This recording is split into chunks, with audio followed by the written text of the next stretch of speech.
Evening வடை பண்ண போகிறேன். அதுக்கு நான் ஊற வச்சுருக்கேன். ஒரு டம்ளர் வடையை ஒரு அரை மணி நேரத்தில் 3/4 மணி நேரம் தான் ஊறிட்டு துளியோண்டு சாஸ்திரத்துக்கு உப்பு போட்டேன். பண்ணும்போது தான் உப்பு போட்ட கலப்பை இட்டால் நீர் துண்டுரும்.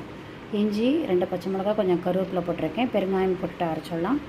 பண்ணும்போது கொஞ்சம் கருவேப்பிலையும் போட்டு உப்பு போட்டுட்டு பண்ணலாம். அரைச்சி வச்சு வந்துடலாம்.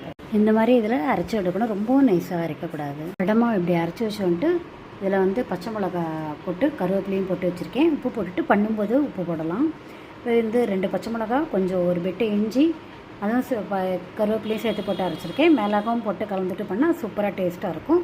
பண்ணும்போது உப்பு போட்டுக்கலாம். வடமாவுக்கு உப்பு போட்டு கலந்துட்டு இப்போ பண்ண வேண்டியது தான். அது தொட்டுக்கிறதுக்கு அருமையான தேங்காய் சட்னி பொட்டுக்கடலை, தேங்காய், 2 பச்சை மிளகா, உப்பு போட்டு அரைச்சி வச்சுருக்கேன். கடுகும் கருவேப்பிலையும் தாளித்து போட்டுட்டேன். இப்போ வடை பண்ணலாம். இதே மாதிரி எண்ணெய் காய வச்சுட்டு வடையை தட்டலாம்.